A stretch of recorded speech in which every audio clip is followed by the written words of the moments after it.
There's been a delay in jury selection in the trafficking trial of Shawn Diddy Combs. The judge postponing the last phase of the process until Monday. He sent somebody through somebody else to try to get in contact with me, telling me enough is enough. It's official, Shawn Diddy Combs is spiraling, and his empire may be seconds from total collapse.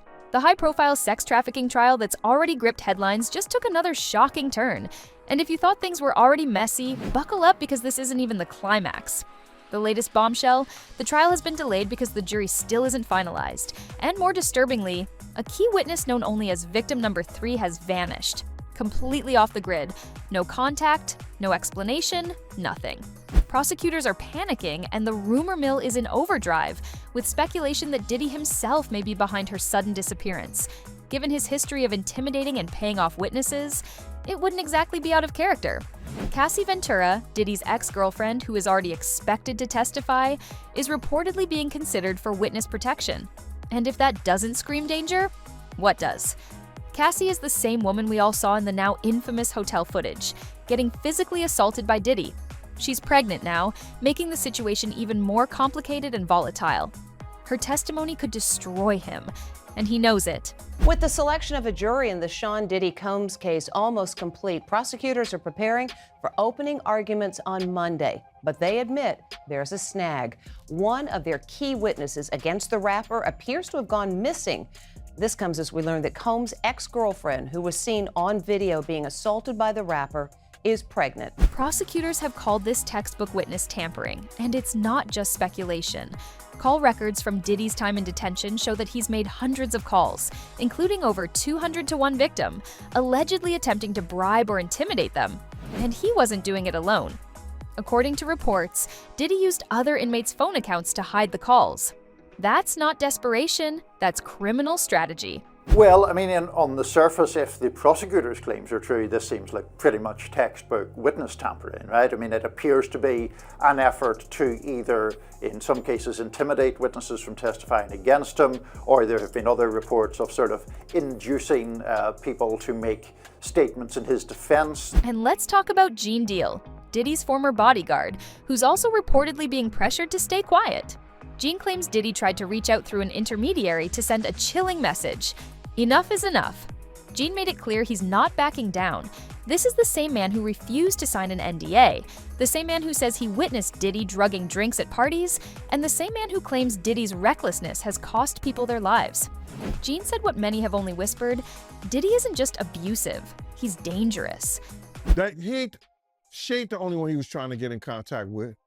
You understand? He sent somebody through somebody else to try to get in contact with me, telling me enough is enough. One of the most disturbing allegations involves those so-called FreakOFF parties. Witnesses have described these as drug-fueled, coercive sex marathons, allegedly involving minors dressed as Harajuku Barbies. One woman claimed she originally thought they were little people in costume until she realized the horrifying truth: they were children. Just let that sink in. Even inside prison, Diddy allegedly remains a threat. Prosecutors say he's still trying to control the narrative by getting statements posted on social media to manipulate public opinion. In one case, a woman uploaded a post defending him after he apparently dictated her statement from behind bars. If that's not witness tampering, what is? And now Diddy's legal team is doing what desperate teams do, trying to suppress evidence. They've filed motion after motion to exclude the now famous Cassie footage, along with damning materials seized during raids of his LA and Miami homes. According to them, the search warrants were unconstitutional and the government misled the court by including salacious details.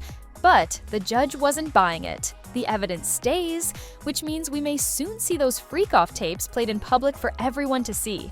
And we're talking about hours of footage, allegedly documenting everything prosecutors claim, from drug use to sexual coercion. Diddy's team is also pulling a classic PR move: blame the victim. They're now claiming that Cassie was violent too, that their relationship involved mutual abuse. They say Diddy isn't denying that things got physical, just that he wasn't the only one swinging.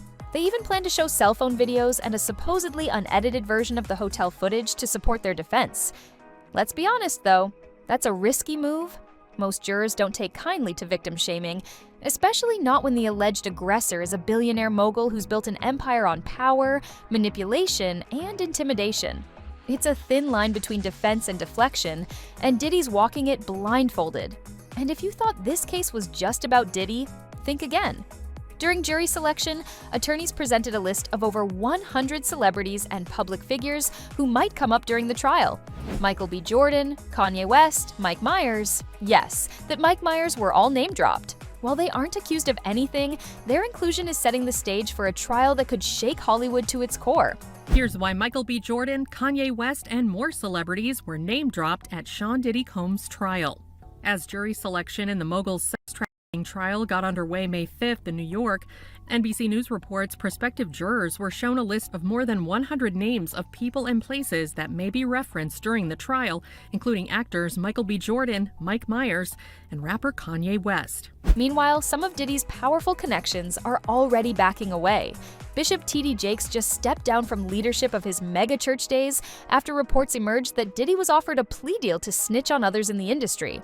That's right, Diddy could take down other big names if he chooses to cooperate, and it looks like some folks are getting nervous. This is a beautiful moment for me.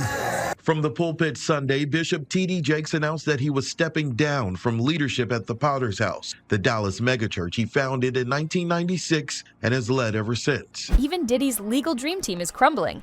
One of his longtime attorneys, Anthony Rico, just quit the case, citing irreconcilable differences. Translation: this case is a sinking ship, and he wants off before it drags him under. The law firm of Alan Grubman, one of the most powerful entertainment firms in the world, also dumped Diddy as a client. And rumor has it, Lady Gaga threatened to leave the firm if they kept representing him, so they chose her. Ouch. The bigger picture here is terrifying. According to a major civil attorney representing over 30 victims, more than 400 additional claims are being evaluated, and around 15,000 credible tips have already come in. That's not a legal case, it's a reckoning. And it doesn't stop there. One plaintiff filed a civil lawsuit alleging he was trafficked, maimed, and coerced into silence for years. The list of alleged witnesses in his case includes Beyoncé, Jay-Z, LeBron James, and Gloria Estefan, not as defendants, but as individuals who may have seen or known about what was happening. The case is now being called one of the largest organized sexual abuse and trafficking operations in the history of the entertainment industry. Diddy is accused not just of assaulting women, but of orchestrating a criminal enterprise involving threats, coercion, guns, and drugs. And now, he's blaming his behavior on drugs and alcohol.